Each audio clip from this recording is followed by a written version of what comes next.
आज ही Doubtnut app download करें। Doubtnut पर होगा अब आपके सभी मैथ्स, केमिस्ट्री, फिजिक्स और बायोलॉजी डाउट्स का सफाया। बस अपने क्वेश्चन की फोटो खींचो, उसे क्रॉप करो और तुरंत वीडियो सोल्यूशन पाओ। Download now. सो हमारा क्वेश्चन क्या है, which of the following species is anti aromatic. इनमें से कौन सी स्पीसीज है जो एंटी एरोमेटिक है। ठीक, तो एंटी एरोमेटिक अगर हम हकल्स रूल से देखें तो हकल्स ने क्या रूल दिए थे। हकल्स रूल हम पहले लिख देते हैं यहाँ पे कि पहला तो स्ट्रक्चर प्लेनर होना चाहिए, structure should be planar, structure should be planar. Second क्या रूल होता है, सेकंड रूल ये होता है कि उस एंटी एरोमेटिक के लिए for compound to be anti aromatic, second structure क्या होगा, एंटी एरोमेटिक होने के लिए 4n पाई इलेक्ट्रॉन्स, 4n के मल्टीपल में पाई इलेक्ट्रॉन्स होने चाहिए उसके पास। ठीक, तो पहले स्ट्रक्चर शुड बी प्लेनर, तो पहली कंडीशन क्या है, प्लेनर स्ट्रक्चर। दूसरी 4n के मल्टीपल में पाई इलेक्ट्रॉन्स होने चाहिए उसके पास। तो पहला स्ट्रक्चर अगर हम देखें तो ये तो प्लेनर ही नहीं है। ये वाला कार्बन, ये वाला कार्बन, ये वाला कार्बन, ये वाला कार्बन, ये कार्बन तो एक प्लेन पे होंगे, लेकिन ये जो वाला ये वाला कार्बन होगा ये उससे थोड़ा ऊपर प्लेन पे होगा। ठीक, तो ये स्ट्रक्चर ही प्लेनर नहीं है, तो पहली कंडीशन ही सेटिस्फाइड नहीं है, तो ये तो एंटी एरोमेटिक है नहीं। ठीक, अगर हम सेकेंड वाला स्ट्रक्चर देखते हैं तो इसमें क्या है, इसमें ये भी sp2 हाइब्रिडाइज्ड है, ये भी sp2 है, ये भी sp2 है। चलो इधर बना देते हैं इसको, इस स्ट्रक्चर को इधर बना लेते हैं।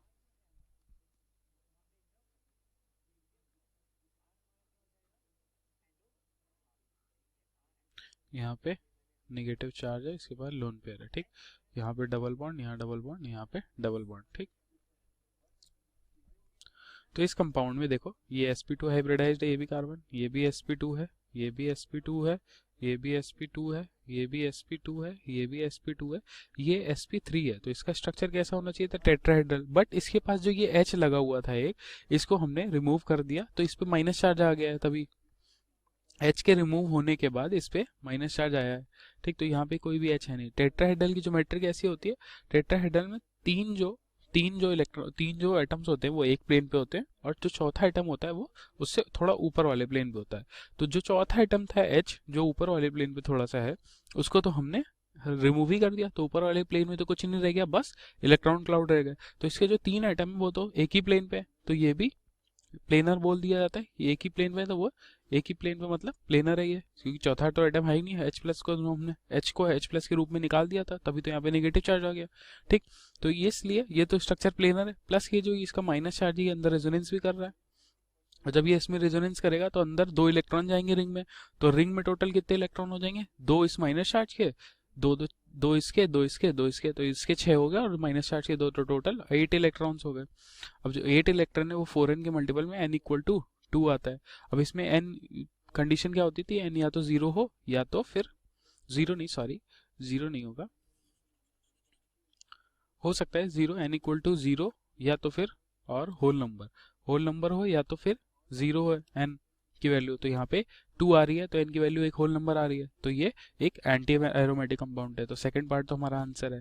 थर्ड पार्ट में देखो, थर्ड पार्ट में ये जो रिंग है ये तो एक प्लेन पे रहती है, बट ये वाली रिंग जो होती है ये दूसरे प्लेन पे चली जाती है, क्योंकि इसका जो इलेक्ट्रॉन क्लाउड होता है पाई क्लाउड, इसका पाई क्लाउड कुछ ऐसे बॉन्डेड होता है, और इसका जो पाई क्लाउड होता है वो इस प्लेन पे ना होके, क्योंकि बहुत ज्यादा रिपल्शन होता है, तो वो पीजेड प्लेन पे चला जाता है। ये पी वाई अगर हम इसे माने, तो हम नीचे समझा रहे थे, इसमें थोड़ा अच्छे समझ नहीं आएगा।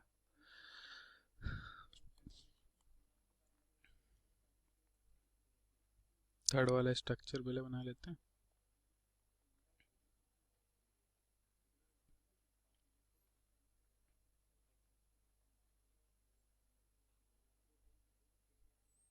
ये कुछ ऐसा स्ट्रक्चर है, यहाँ पे दो पाई बॉन्ड्स है, तो इसमें ये जो बॉन्डेड पाई क्लाउड होता है वो ऐसे बॉन्डेड होता है इन दोनों कार्बन का। ठीक, तो इसमें पी वाई के बीच में बॉन्डिंग होती है, इधर भी पी वाई के बीच में बॉन्डिंग होती है।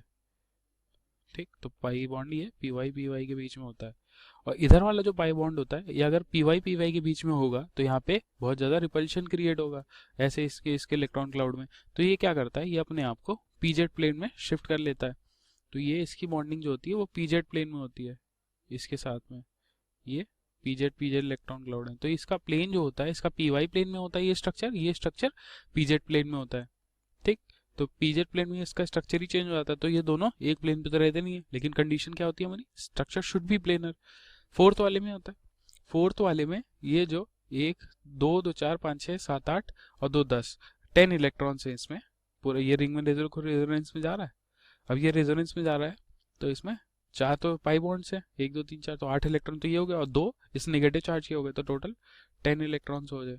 10 इलेक्ट्रॉन्स अगर होंगे तो ये 4n रूल को, इसके सेकंड वाले हकल्स रूल को सेटिस्फाई नहीं करेगा, तो ये एंटी एरोमेटिक नहीं होगा। तो आंसर हमारा सिर्फ क्या आंसर हो जाएगा, सेकंड पार्ट हो जाएगा, ठीक है। Thank you.